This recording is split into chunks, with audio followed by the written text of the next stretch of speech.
Thank you for coming to VR in education. First of all, let's ask a couple questions here. Who has a VR device? Great. Who's involved in education? Good, I see some in the same hands. Education is one of the more interesting uses of VR, and it's one of the ones obviously we can see. VR in education is not just a traditional K through 12, it's also education in the business world. It's also things as interesting as virtual museums, or just general education for someone at their house. Okay, it's possibilities of World Book Encyclopedia in every home that actually takes you to those locations. So that's what we're going to be talking about today. Now we have some people here who, by the way, there's no expert in this field. So I'm not going to call these people experts. You're people with knowledge in different areas who've actually worked on this type of stuff. So let me introduce them, okay? Why don't you start at your end, Jeff, with you, and talk in the microphone and tell what you're doing. Yeah, sure. Is it afternoon? Yeah, good afternoon. My name is Jeff Ronowitz, and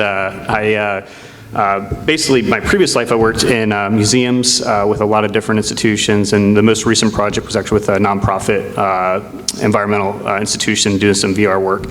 But my real job is a business analyst at a marketing company, which is not the fun job at all. And then I still kind of keep up with this with Virtufy Consulting, which is what I do kind of now as far as helping folks understand the technology, applications, limitations, things like that.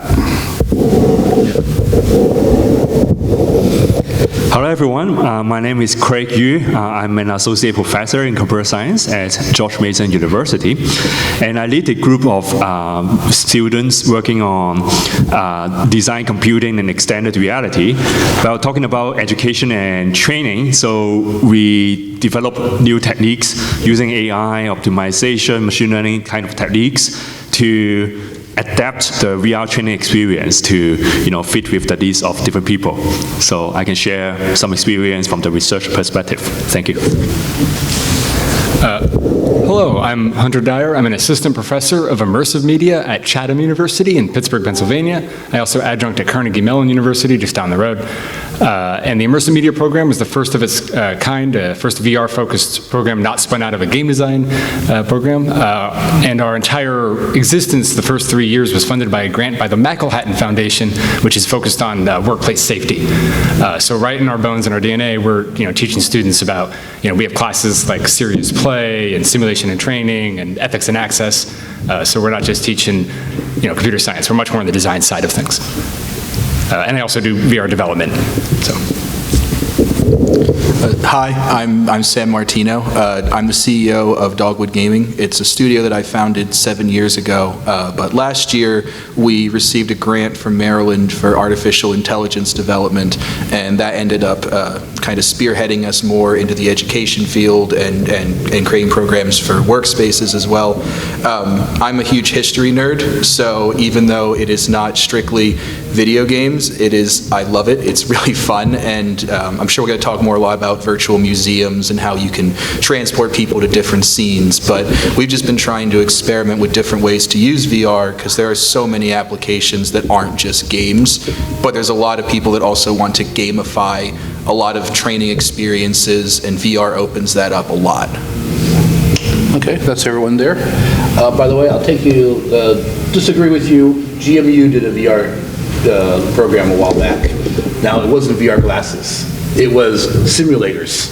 Oh, sure. Oh, wow. Sure. By the way, everyone knows what VR means is virtual reality. AR is augmented reality.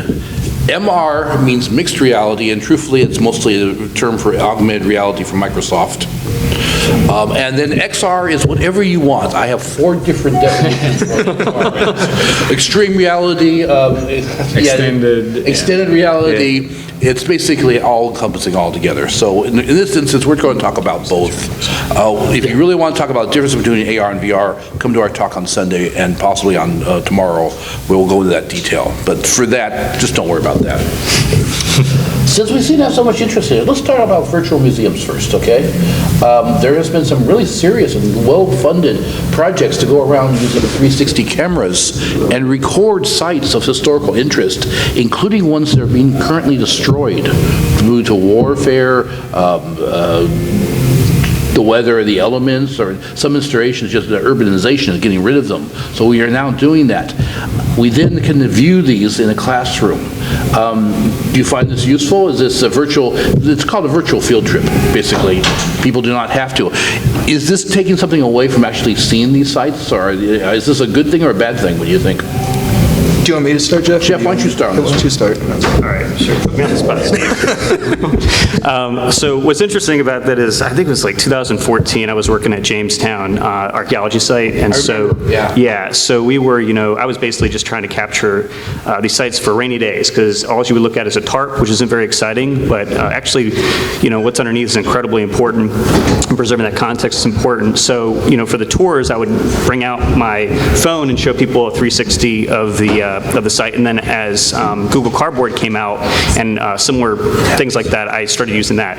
And talking about that with folks, that was the first thing that came up. Isn't that going to take away from it? Isn't that going to make people not want to come? And I mean, there's no data to support that at all. Every talk I've given, it's always been something that's come up about, well, if we show a artifact and that's been digitized, then nobody will come see the real thing. That's like saying you go see a painting and put it online, no one's going to come see the real painting. It's not true, and there's nothing to substantiate that.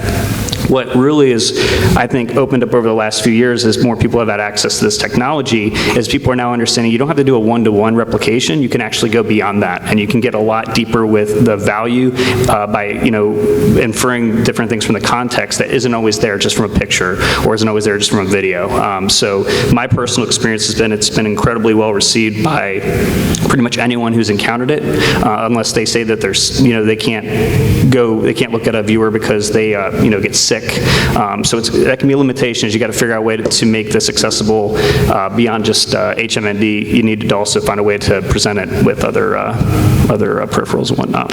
Sam, do you agree with that? Yeah, I mean, I don't think it takes away from the real world experience at all. I think it makes it accessible to see a lot of different things that you just wouldn't normally have access to. And especially with things getting destroyed, because there's a lot of things that are honestly lost to history that if you wanted to go see it, you couldn't. One of the projects I was working on over the summer was it's a vintage racing game set between 1920 and 1939, and we were going through and doing historical research on these old wooden board tracks, because across the United States we had these really dangerously built wooden racetracks for the cars to go around. None of them exist anymore. They've all been destroyed because they were cheaply made like carnival attractions. But thanks to, I was able to reach out to the Laurel Historical Society, which are local, and they had the original investor document for the track that used to be in Laurel.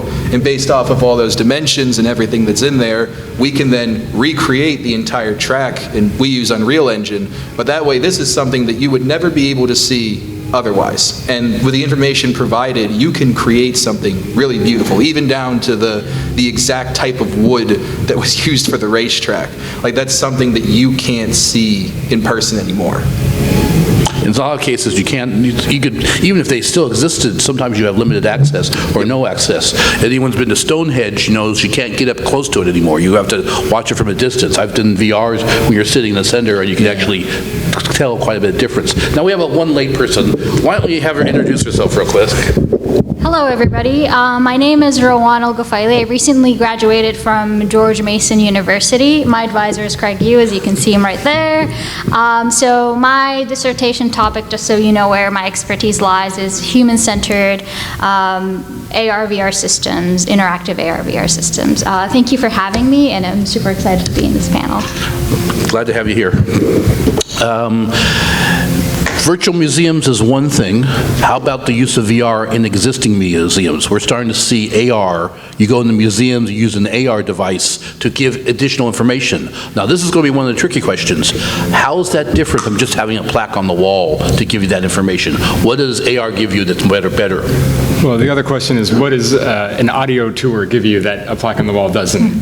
And it's accessibility. We're trying to museum curators and exhibit designers are trying to create not just this is what this is and where it came from, but trying to give you the story, the context, the information that, if you've ever gone to a museum with someone who's an art historian and they've just been pointing things out and telling you, it's way more fun than just going on your own, which is also fun. Go to museums. But having tools that can just give us like arrows right there in context, anything that can provide that story, that information, and things like scale information is just, as a playback medium and as an accessibility tool, incredibly useful. One thing to say, sorry, I'm really bad with this thing. One thing I would say is there's a lot of times there's this tendency to go toward the gimmicky side of it, though, versus like a real valuable experience. People come in with really shiny ideas that aren't really necessarily going to be very valuable for providing the context or providing those things. And that's one thing I've seen happen quite a lot. There's a company called Art Glass who's worked with a few museums, and they were using a HMD by, who is it by? It's the Envario. I forget the name of it. It's not good. It's really bad. And it's now defunct. It's now gone out. So a lot of these institutions that, had adopted that technology, they've done training on the technology, they built, exhibits around the technology, it's gone. And they now have to scale to a different type of technology. They have to completely rewrite curriculum in some instances. So it's really important with any of this is to try to future-proof yourself as much as possible and make sure the technology fits the strategic vision of what you want to do as an institution or your curriculum, instead of just the shiny thing that's the first thing that pops up as an opportunity. And that's where the grant writing really comes into play, is make sure that you have somebody who really understands the technology and the grants and things like that. I actually, to the point for existing museums, I know we had spoken about it earlier because Disney World has this really great experience where you can talk to the turtle from Finding Nemo, and that's an AR or an XR experience. It's a glass wall experience, but it's an immersive tank. So yeah, but that definitely falls in this category, even though you're not wearing glasses. But so this was something that I had been talking to the University of Chapel Hill in North Carolina and the Museum of North Carolina. Have any of you played Fallout New Vegas? Okay. In Fallout New Vegas, there's a song on the radio called Jingle, Jangle, Jingle. You know what I'm talking about? Okay. The guy who made that, Kay Kaiser, he was bigger than Bob Hope during World War II. He flew and did 150 concerts around when you think of like a World War II USO show, that was Kay Kaiser and his band. After 1949, they disbanded, and there's nothing, no history at all about any of him, the band members. They had like 11 #1 hits, 7 major movies, like they were huge. And North Carolina had a lot of interest, because that's where Kay Kaiser's from. And this is something where we can now provide an experience. Oh, well, we did the research, we did the historical research on him and his band, all the people. We can create these experiences, so if you want to go talk to Kay Kaiser at the North Carolina Museum, that's something that is totally possible. A virtual, yeah, because and you can do that off of like the historical research that you can put into these new technologies. It allows you to actually create these experiences that would be lost. Mm-hmm. Yeah. I have something to add. So all of these are related to interactivity and how do you make the museum experience, the entertainment experience, more interactable. But what I've seen recently, at least from the research side, there's a trend of adding wayfinding tools within museums. Because if you think about how paintings in a museum are laid out, they're usually finding the user flow or specifying a user flow or an attendee flow and laying out the paintings that way. And if you've been to a museum, it doesn't make sense to you because you go from one room to the other. So one proposal is to add wayfinding aids to help you follow that flow and understand the story behind the gallery or the museum as a whole. Yeah. Let me throw some examples. So, like when I visited the Leisure Science Museum, so I brought my kid, who was like 3 years old. That was the first time she went there. She had no idea about the exhibits, the history of different things. But imagine if you have the augmented reality animations showing in front of her, like dinosaurs flying around, she can immediately get it. So I think the augmented reality experience brings a level of immersion and understanding to really the next step.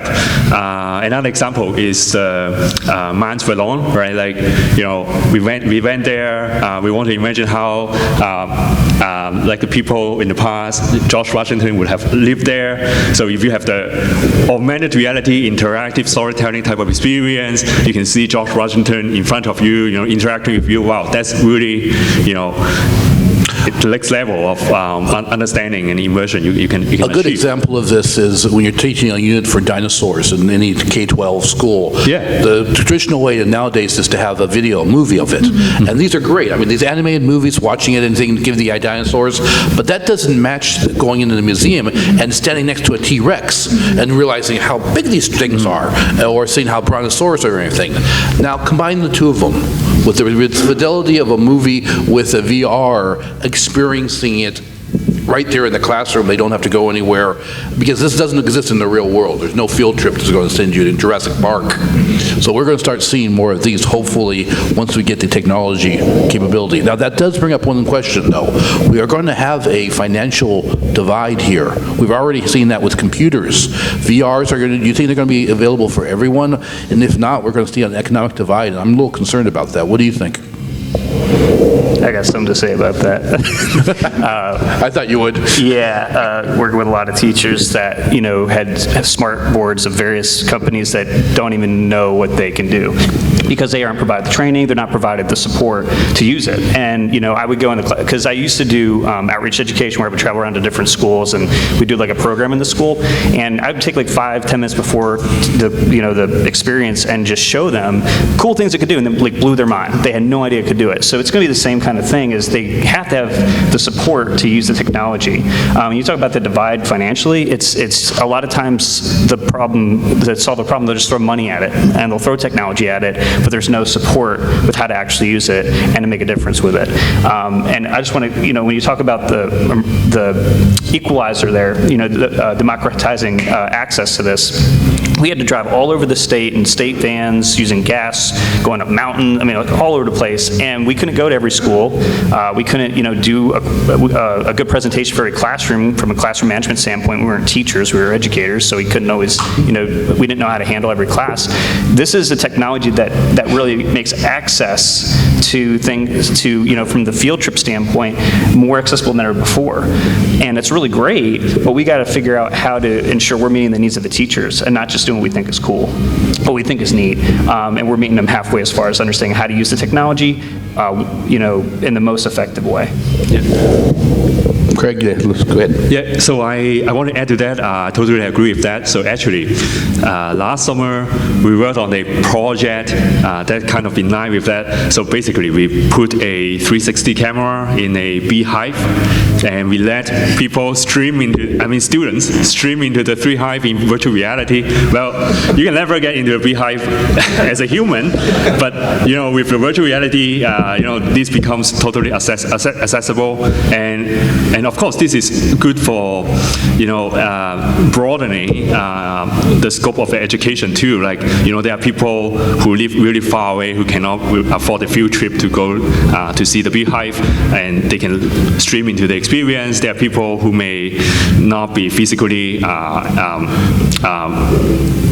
possible to go to places like that, so they can always stream into the experience. That's really interesting. I had never thought about going small size. I always think about larger objects and everything. There used to be a ride at Disneyland years ago that shrunk it down to a molecule size, and it was a really shame when they took it out. I could see that be a VR experience now. Oh yeah, I've done some 3D scanning through a microscope, but not related. It's very cool. One of the things that I'm excited about for accessibility is WebXR and WebAR, which in 2023, we're not there yet. It's not there yet. But people like us are hopefully going to work on it, and not just work on it, but also document it and also provide tools, and open source tools, things like Arena XR, which is from some colleagues of mine in Pittsburgh, to help make a lot of these tools more accessible and multi-platform and not dependent on any piece of hardware, and be able to run in a web browser and in VR at the same time. Thank you. And we're working on it, but the WebXR isn't quite there yet as a platform, but it's... One of the advantages of some of these web technologies is if you're not using a VR glasses, you can use it on your web browser, which is fine, because we still have 20% of the people out there who get nauseated of VR. Now, even if our best tricks of not physically moving the person, only having stepping and everything, and graying in the edges for teleport and everything else, even then, 10% of people, which unfortunately includes my wife and 2 daughters, get very nauseated in VR. So it can't become mandatory for a class. How are we going to handle alternatives? I think that accessibility is so important, and this is something that in all of the programs that I've developed, we've always had a non-VR mode, right? Because you always have to be able to account for that it's still a technology being adopted. But just because something is better in VR doesn't mean that it's lessened because you have to use it on like a web browser. I feel like it's an entryway into the technology there. But that's a little difficult when so many of the platforms right now are very proprietary. Yes. You write an Oculus program, you write one for the Vive, you write one for the Windows HoloLens, and even using Unity, you can't write them for the same one. So are we going to solve this problem? I don't want to monopolize this, but I just want to say, because I work exclusively in Unreal pretty much for all of our programs, and we made the jump to Unreal 5, and they were, they highlighted like, oh, we have all these great new technologies, you can do this, you can have this lighting system that like doesn't require heavy computing anymore. Well, they neglected to say that none of that works for VR, and that if you have water, no, that's like a big no-no for Unreal Engine VR, and even like glass transparency. It's like some very common things you're like, well, I need to be able to do this. And, we started back in June, and just over the past year, the like jump in what it can do for VR is like staggering, because the biggest one is Unreal had this system called Lumen, which is what handles all the lighting for Unreal projects. That didn't work in VR, but that was like the key to being able to lower lighting build sizes when you have Lumen running. And as of I think maybe like a month ago, Lumen now works in VR. So it's like, I feel like it's getting there. Like you said, we're getting closer. We want to work on it, but it's not quite there yet. Sorry. I want to pass the mic to you, because I think the answer to the design question is what we teach at Chatham is a human-centered design approach. Yep. Well, I mean, I have nothing to add when it comes to the implementation side, but when it comes to the research side, I think it's not only, the consideration is not only just, VR is making people sick. Eventually, we'll get to a point where we'll have a refresh rate that is, hopefully accessible to everyone in VR. But the general problem is that we're going to get to at the end is all of these VR systems are currently being developed for people who are able-bodied. Gesture recognition is the main mode of interaction. Voice recognition is the main mode of interaction. So that opens up a whole avenue for us to explore, when it comes to interactive VR systems for accessibility. And the answer to that, I don't know. I don't know how we solve these problems. But hopefully researchers, human-centered researchers, will get there eventually. Yeah. I agree with you that in a lot of ways, voice is taking over as an alternative. I'm going to talk about Quest real quickly for a second. Quest controls now, I don't use the point and click to maneuver inside of the Quest environment. I do it inside the games and apps, but to get around, you can talk your way through everywhere, and that's a great way of getting that, and that obviously is for physically impaired folks. It makes it a lot easier. I hope we see more of that. Yeah, but also like a big thing is I have a 5-year-old, and the hand motion does not. The 5-year-olds don't understand the controller, and the hand motion, his hands are too small; they don't pick up. So I noticed that right away, and that was just like that would be a great advantage because She's talking about the hand motions for a 5-year-old. The hand tracking doesn't work as well. Unfortunately, voice also has that problem. Children's voices are higher frequency. The original Apple voice system did not work with children. They fixed it, but the first rev had massive problems. Yeah. And so I would love to see the gap close there, because some of these games are very interesting to children, like little voice-activating themes, but. Yeah, and obviously that children are the ones who get the most enjoyment from some of the environments and such. Okay, I think we Real can quick, one of the interesting developments on that front is in tangibles and fiducials and object tracking. So you don't have to deal with a controller and a button mapping and anything like that. You can use any block, any device, anything in front of you as a controller, which is not new research. You know, MIT's been doing that for like 30 years, but I will take a counter argument about that, for there's certain approaches where the trigger works better. I mean, it's the instantaneous. Military did some research about this back in the 70s and 80s for voice input. And besides the fact that voice is very bad in battlefield conditions, they found that they really want to be able to press the button to fire or to shift the to 10 knots on the ship. Now, the voice is great for getting a whole bunch of information at once to take you to a certain screen or something like that. So it's the right tools for the right time is the most important What thing. about eye tracking? Like, that's one of the areas I've been, following for years, and now that's finally really coming down to consumer devices. I mean, obviously, we're still talking about the able-bodied situation, but it does open accessibility to a lot more folks that are, able to basically use their eyes to, engage with different actions. The Oculus, for example, for those who haven't had an Oculus, the Go or the Quest, you have two modes. In one mode, you set the room up, and the other mode is you're mostly for inside a chair. But that made the developers thinking about these, so they write the games very much to be written either in sitting mode or standing mode, and that's made a huge difference for accessibility. Okay, let's talk about the problems. What do we have right now that makes us not be able to do better for education? What should we need that we're missing? deployment tools.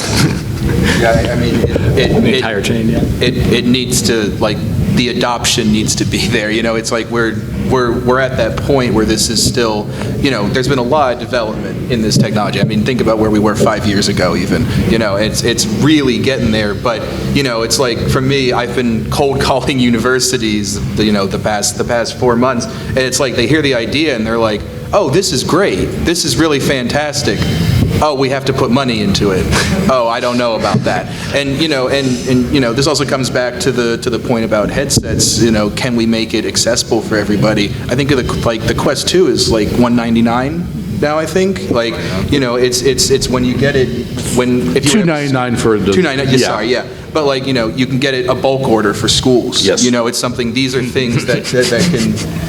Well, Meta's not had very experience nice with to this. us. No, yeah. I mean, I'm sure you'd have to get an obscene number of them. Panicking, doing orders from Target, orders from Amazon, orders from Walmart before the raise the price with like. Not everyone is the U.S. Army who can afford to do $8 billion contract with HoloLens. And if you don't want to know where your HoloLenses are, they're all being used by the U.S. Army right now. I think another bottleneck is the content creation. Like, if I'm a course instructor, I'm not a VR technical person, and I don't want to spend the time to learn the tools in order to create something that will fit with my class. So I really, there's not a really intuitive tool for me to just, use some very simple drag and drop type of operations to create exactly what I want to demonstrate to the class. So I think this is one bottleneck that stops people from trying to incorporate like VR into the curriculum. I don't disagree with you, but it's the same argument made when they first started doing classroom software to track classrooms. And I'll use the example of GMU. The computer science professors are notorious about not wanting to use the one that everyone else in the university uses and writing their own software that tracks the classes. And it's nice to have them all be on the same system. I think this gentleman here wanted to make a comment or question. Question related to this? I just had, I guess it's related. Does education and archival uses have the same accessibility problem? Yes. Steve just got us.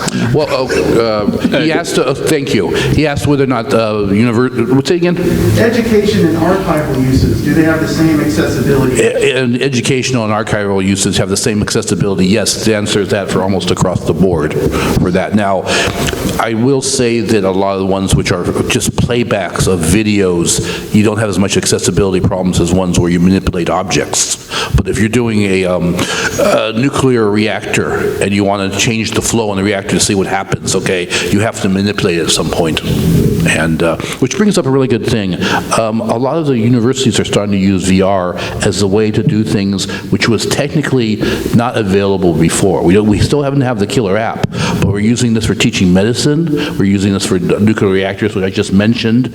We're using it in a lot of instances for taking apart equipment, which was either you couldn't get inside of these pieces of equipment, or yes, we have, but we only have 2 of them for the whole university. So the class is that. Is this a fair assessment of where we're going with this higher end education, and how can we make this better? Yeah, I mean, I worked on a project with some students to bring some fossil footprint records to the classroom in VR. So, you know, the biologist that I partnered with went out and did the scans, and you know, we got a student to process them, and I got my student to build the VR app, student run, it's awesome. And then it was like, cool, now we're gonna put it in a classroom. And luckily, you know, the biology professor works at a university that has an immersive media department that has some student workers that can like do that, and that's like, we're looking at this and we're like, this is amazing that we got to do this and are doing it, and we can't give it to the world. You know, we're gonna put it all out there, but everyone's gonna look at it and go, cool. I need side quest, what's that? Yeah. I mean, you know, I think, how many people know that the Smithsonian has a full 3D scanning department? Okay, how many people know that UMBC has fully recreated Baltimore in the 1800s in a 3D program? I was a part of that project. It's really cool. That is a really, really cool project. No, it's awesome, but this is the thing there is so much that could be done with that. Like, they went to an extreme effort to get that project to be 100% historically accurate for Baltimore. And it's like, this is great. UMBC has this. Now, how do they get it to the world and get it to everybody to like share it? You know, I believe the same thing was done in London, of a medieval London. The project. John, you and me talked about this a while back. Oh. Yeah. I'm not sure about that. Yeah, so the same idea.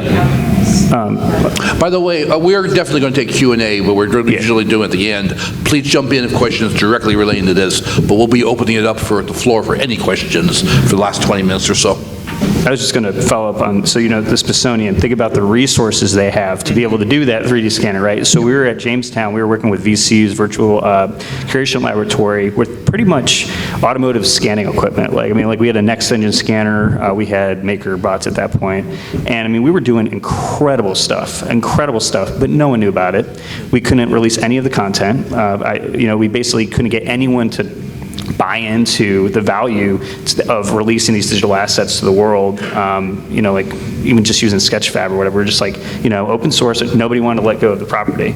And so, and also my IT brain, because I worked in IT, is like the compliance issue of like this equipment and the software and the licensing and all that kind of stuff. The first thing that comes up is how can you get the content in a way that's going to satisfy the compliance officer, your IT department, things like that. That's a whole nother world that needs to be identified. And then there's the legal aspect. There's like lawyers are looking at IP and virtual environments and whatnot. I mean, it's a whole other quagmire of ownership and distribution and compliance.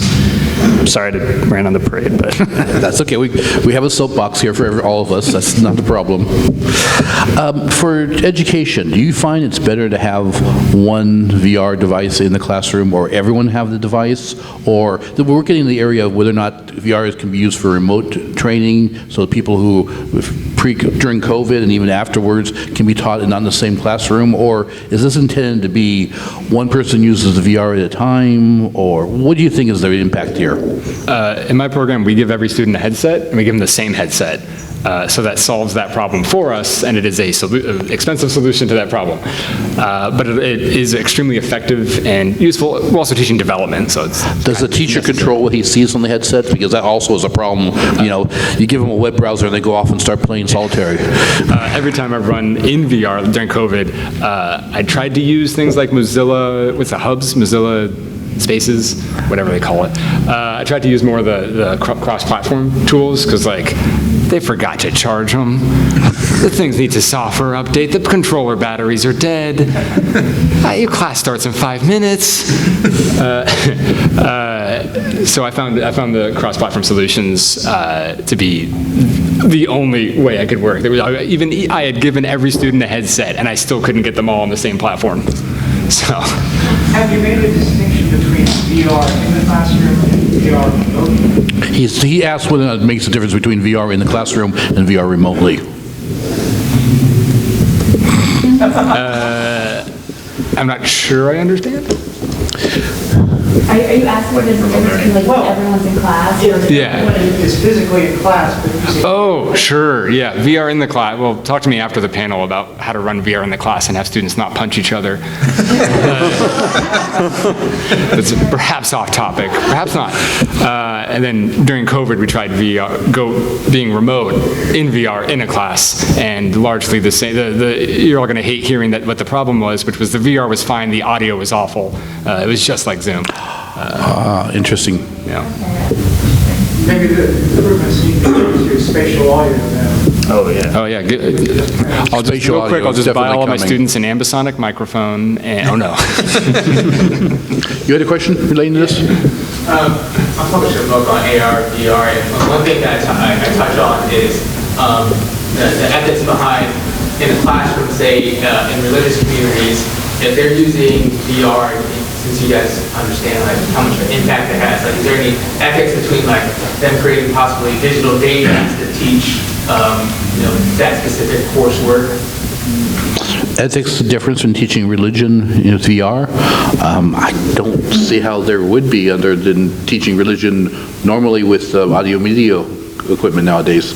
Do you see any difference ethically? It's certainly covered under the same kind of honor code type policies that we operate with, the same kind of classrooms expectations that we operate with. In my classrooms, I teach students can touch sensitive topics. They can go in. We're a very liberal arts university, and that includes religious topics. It just has to be handled with care, and none of that really changes for VR. It's sort of always there. Are you familiar with Jeremy Bailenson? Look at Jeremy Bailenson, not specifically directly to religion, but other controversial, basic controversies in general. He's from Stanford's, I can't remember the name of the lab now, but it's specifically for VR everything. It's been around forever.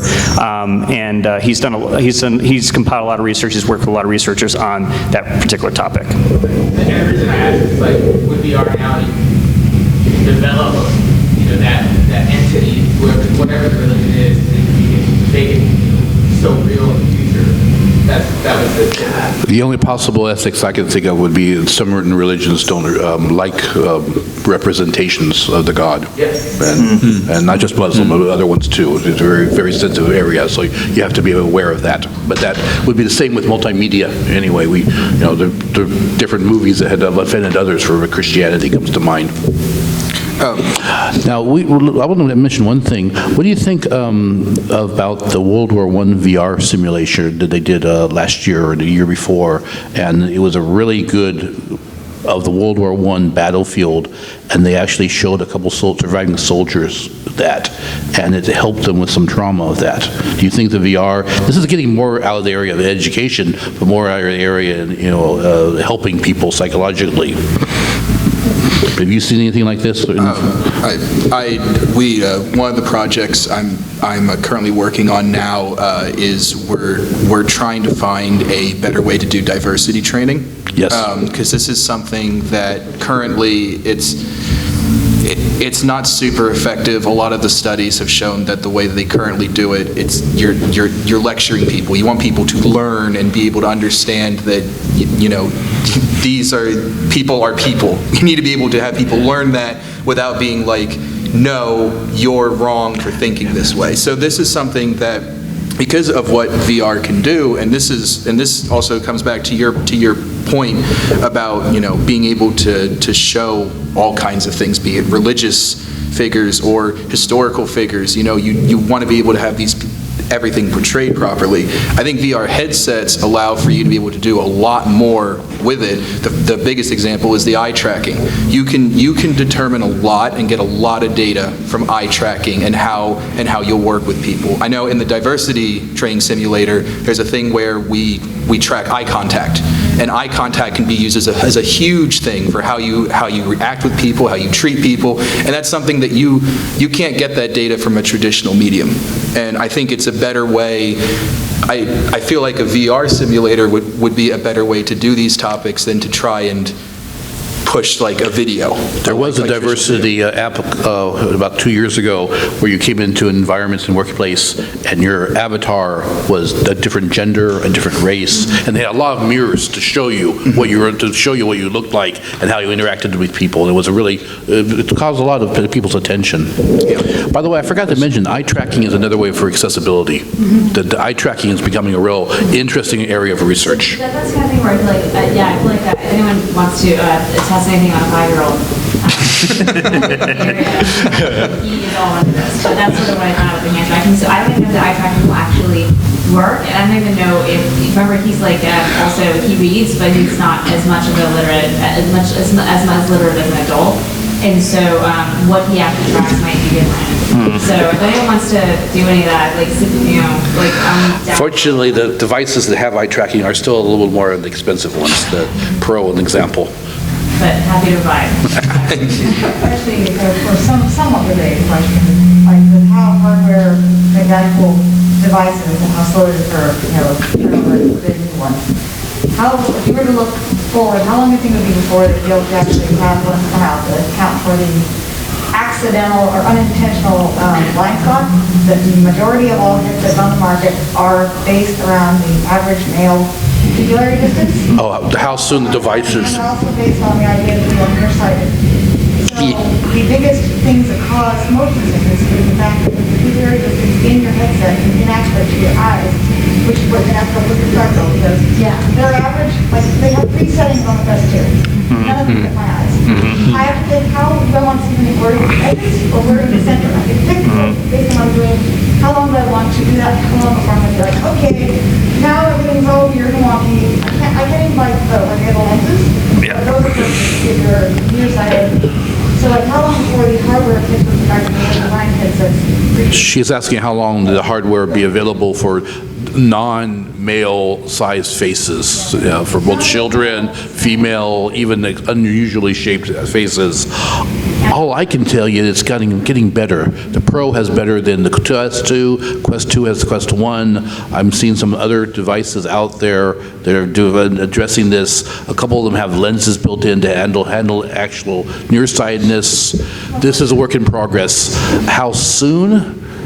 I think it just depends on if the big industry players are going to push in that direction, and by that I mean Apple.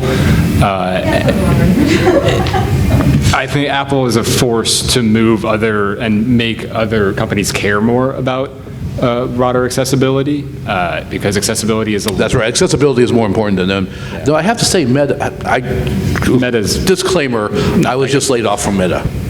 So I've been working there for the past 7 months. I'm laid off, part of the big 11,000 people layoff. No hard feelings. They're a very good company, and they're very good on diversity and very good on inclusion and for physical disabilities. They're aware of that. But these are not trivial hardware problems. If you're going to try to get a device out there that fits the majority of the people, that's a success. The outliners are always hard to handle. I actually interned at Meta a couple of summers ago, so I attest to that. And so the folks at Meta specifically are aware of these problems. One of the problems that we ran into during my internship is people with glasses can't wear eye tracking headsets. That's absolutely a no in our user studies, and that's something that we're trying to get around. But at the moment, just be aware that it is an open research problem, and there are folks who are interested in working on it. There are a couple ways to track the eyesight. The way they pick for it has to do with visibility. Yeah. That's the easiest way. There are some sonic ones. There's a couple other ones that can work. Again, we're going to be more expensive and probably not mainstream. Just a general question on older generation, baby boom. is the trend in designing electronic attractions for museums, especially involved with VR. So I can friendly only those who are digital natives, but also friendlier also to the older generations who might have difficulty manipulating computers or don't want to wear hardware. For example, museum, especially if they require a VR headset there, it's obviously uncomfortable for a lot of persons, but also you can use it in the museum. So the question is, are there designs that can work for different generations of persons, including those who don't want to wear hardware, or use hardware mobile device to enjoy the attraction? All I can say from... Up to use the hardware. Everyone would love to have Tony Stark's glasses, but we don't have the technology for that for now. Even the CPU power, the battery life, they're working on it. They're trying to make it better, and everyone's aware of that. Meta's... Exterior, just to view it on exterior, someone else using it on exterior monitors. Oh, yeah, we talked about that earlier. I think you may have missed it, about the fact that there has to be alternatives. You can't have it be the only way. One of the pains of developing for the Quest hardware is, I can follow my human-centered design practices, and I can hopefully design something where I'm not learning button mappings, and I'm using very intuitive, very natural controls that it's VR. That should be the advantage, is that there's less onboarding and there's less teaching of these digital mediated layers in between you and the interaction. But to get them into the experience, I have to get them through the Quest operating system. Well, that's kind of the catch-22 for all, since we've had the PCs and Apple IIs, learn enough to learn more. Let's talk a little bit about some failures, though, also. Using VR as a way to program has not been the biggest success in the world. People still like their screens and their terminals and their source code. There has been some projects out there to have Minecraft level of programming. If you think this is a possibility, or are you against it? Or is there more important things to talk about than that? Any other question? What was it? Programming in VR? Programming in VR. Just like failures in VR. When I got the Quest Pro, I spent a week developing in it with the screens, and it was awful. Within the screens, the virtual desktop. But I was just typing, I'm not going to give away a keyboard. I just remember, I guess it came out maybe a couple years ago when you could do 3D modeling in a VR headset. And I worked with a bunch of different people, and I had colleagues who used it, and maybe a month they would use it, and that was interesting to me because I feel like wouldn't there be a lot of value if you could essentially sculpt in that space like that? But that's something that it came and went. I haven't heard anything more. No, that's my point. It seems to be a first way of educating people to program that has not caught on. Yeah.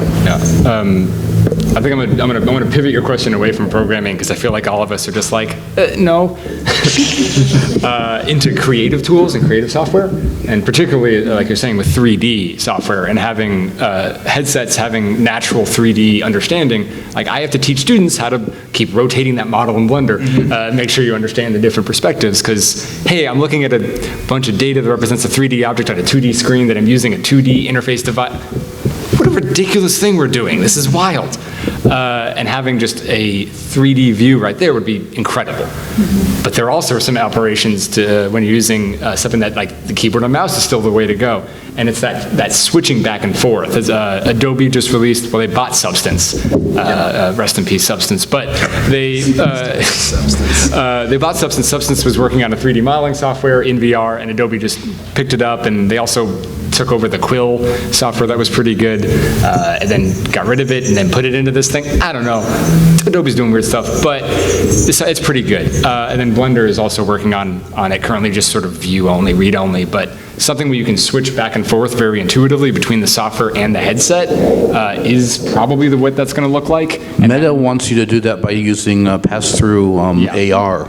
They want you to use pass-through. I think AR is probably the direction that's going to end up being, just for that transition in and out of whatever the best tool for those to understand. AR you see in movies are glasses. That's not actually the reality. The reality we have right now is what we call pass-through, where you have a VR device and it has really good cameras on the outside, and it project what you see there. So you still have the problem of having a large device on your head, but it's a little bit better than before. And Meta is pushing for using for desktop. You set a computer and you actually have a physical desk and virtual stuff appears on top of it. And it's a real interesting area. Yep. So talking about 3D content creation in virtual reality, I'm sure Warren will have a lot to add because she has been working on this problem for many years. So I think the general problem is that it's really hard to get things very precise in virtual reality because, you're using the controller to control the position, and obviously you can't really make very precise adjustment.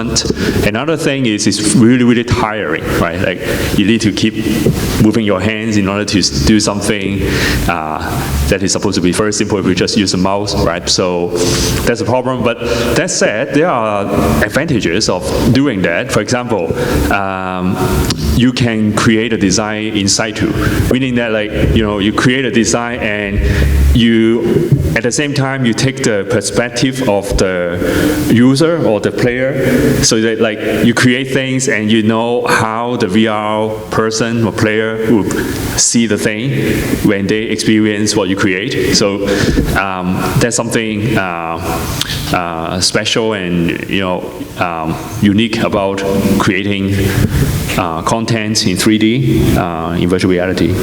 Maybe, Warren, you have something to add? Yeah, so other than the depth perception issue that is present in AR, VR creation, I think we can get through it by adding virtual surfaces and everything for people to more precisely draw, for example, in AR. Creating content in VR lends you to a lot more interactions than you would normally using a desktop. You can look at the model from different angles, you can move it around, whereas when you're doing it through the desktop, especially CAD creation, you're sort of limited in on how you could understand a 3D model and how you can edit the model. It requires a lot of expertise, where I feel like AR will hopefully democratize this sort of process for designers and make it more accessible so that you can just use hand gestures to create, for example, CAD models and everything. There was a joke when Unity first came out with the built-in to be able to see it in VR. You could tell the Unity programmer by the bruises on his ears because he was constantly putting the helmet on, taking it off, and putting it back on, and there is a reality of that. I knew people who were complaining about that. We're going to stop the general topic here and ask for Q&A. We got 10 more minutes, so let's open up to Q&A questions. That gentleman in the cap was first. So one thing, I'm a game designer for VR, and I think a lot about how mixing, like we were just talking about, keyboard and mouse inputs with what is possible in VR. Do you think that you run into a lot of design problems kind of crossing the streams there between developing sort of new possibilities in the VR space and interactions versus trying to do both at the same time? Because you also have the issue of, well, it needs to be accessible. And so how do you strike that balance? The person who answers the question, please repeat the question, okay? Sorry. Who's going to answer that? So this was about, how do you design things for VR and non-VR, right? And you have to try and keep that balance. That's something that I'm actively dealing with now with the racing game we're working on. Is it something where we want people to be able to put the headset on and race in these cars that don't exist anymore and have it be an incredible experience that you couldn't normally have? Well, how do we also do that not in VR and make it just as exciting, and also being able to keep it high enough fidelity to still work on VR? It's one of those things that is just, it requires a lot of planning, and honestly, from my experience, even then, you really don't know what it's going to run into. But the best practice that I've found is just always keep optimization in mind from the very beginning. As long as you are careful with what you're working with and you have that scope and you know what you're working with, you can work with VR a lot easier. I would like to throw in, and this is not a new problem, it's almost identical to the problem of someone writing something for the Macintosh on Windows or iOS and Android. When you're writing for cross-platforms, you always have to worry about commonality and user interface design. So I'll add something to this. So It is so I'm scratching my head on how to answer this because it is a big research problem right now. It's not just an implementation problem. Because, I mean, eventually we'll get to a point where design in AR or VR is going to be accessible, but we still have to rely on some design mechanics. For example, you can't really type or write neatly in AR and VR. So you must include typing devices eventually. But how do we integrate these two modalities? I don't know. We still don't know as researchers. Yeah. Real pragmatic advice is the type of stuff that I tell my students, like, what's the actual hardware that we're working with? Keep your input systems very separate from everything else. From a systems architecture point of view, like, keep it nice and clean. And then look at like Museum of Other Realities and look at what like Alchemy Labs do. Those are both two very good examples that solve that problem very well. This may change in the future, but right now, when you're looking at that, I really recommend you keep just one single hardware right now. This is not the time to write for everything at once. You probably won't get your project done that way. Who's the next question? Gentleman here. I had a very similar question, just this idea of where any sort of fine input that you want to do in VR is not precise. So I was wondering what you think about where that space of fine, like precision input has to be handled by either like these helper applications, where like, I think about when you talk about precise measurements, you think about like PowerPoint or CAD where you want to go over one increment of a measurement. And so instead of using the mouse, you use the arrow key to like move your frame. You're exactly right. Or in the case of coding, you just go and ask ChatGPT to write the code for you. And then you just grab the code that's written and you just plop it down. So, it doesn't matter if it works or not. The question is dealing with precision, precise user input. And has anyone done any digital drawing, digital painting with like Wacom tablet type interfaces? So do you draw with your fingertips or do you draw with your elbows and arms on those? Elbows and arms, right? You zoom in really big and then you use big sweeping motions. Same thing. Scale. Change scale. Use the same like human language that is comfortable for your precision, and then just change the scale of what you're operating on until it. It does mean the app has to be written for that from scratch, and they have to take that into consideration, and we do not have that universally right now. So that's a really good idea, though. There are also some tricks. That is a very good idea. There are also some tricks we can borrow from traditional like 2D drawing type of software, like snapping and so on. Yeah. Let's take the lady back there. She had her hand up. Yeah, so hi, I'm a third grade teacher, and I see, so we are faced a lot with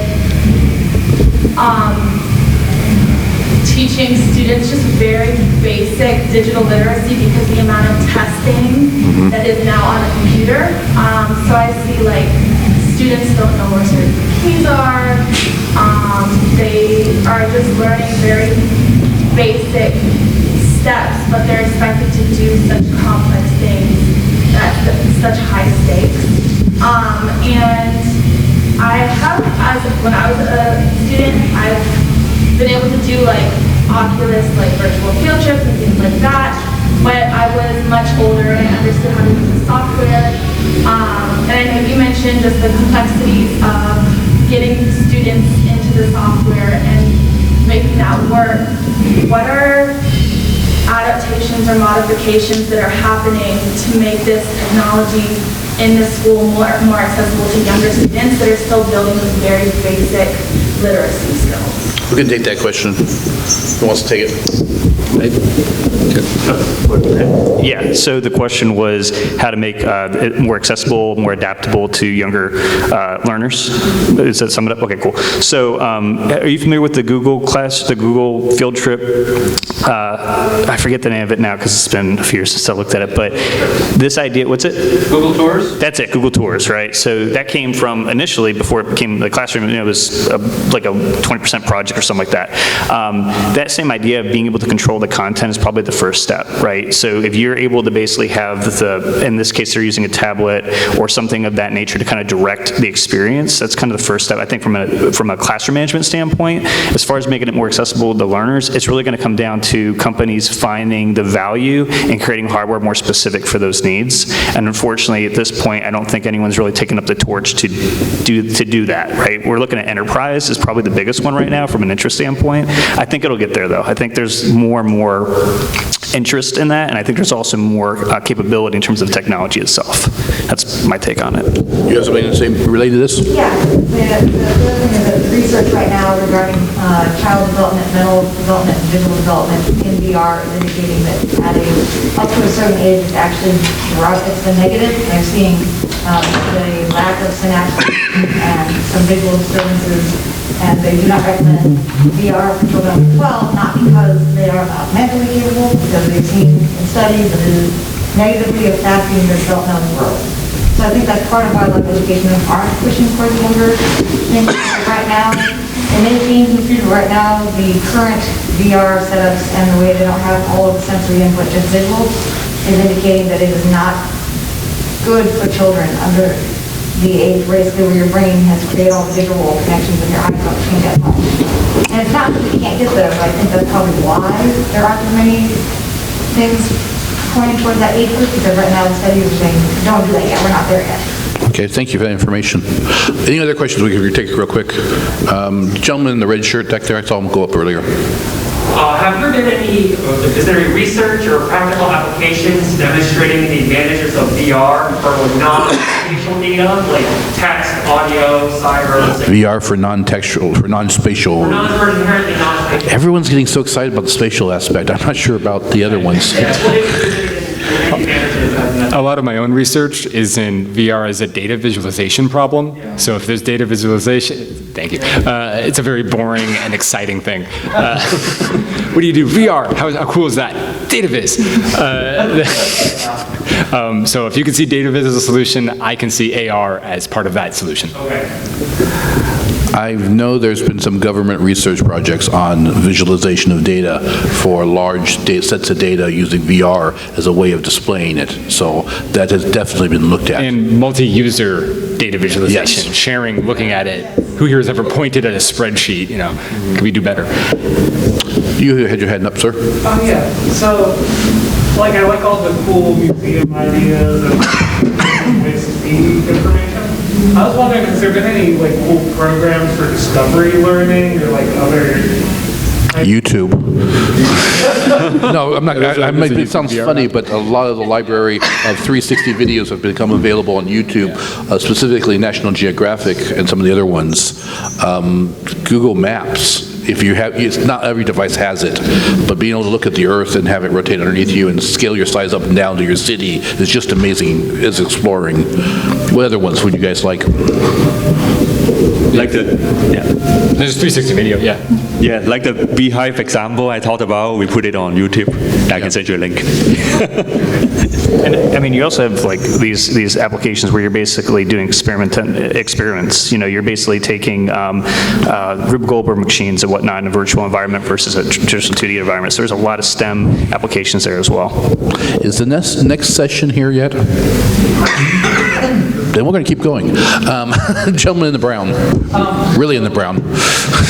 So speaking of adoption, have you seen where maybe changes in our educational systems, I'm thinking maybe with adaptations of more learning science, understanding for like flipped classrooms, things like that, are making it more feasible to use VR outside of the classroom to impact in-classroom learning? I think that COVID had a bigger impact than VR, but they're hand in hand. What's your guys' answer for that? I think the general familiarity of flipped classroom methodologies with students is making that a possibility. I don't know, I haven't seen it yet, I haven't done it yet. I do flipped classroom in other ways, but I have, and I'm working on some VR apps for my students, but you know. I think I'm going to have to call it off. We're being told that we're done. I applaud your enthusiasm. Please come by tomorrow night at 11:30. We're going to have a social in this room, and we can just talk about anything we want. It's a user group club. Bring your devices. We're probably going to try to set up a network and do some multiplayer stuff. And thank you. And I want to thank everyone for coming here, and especially for our new volunteers.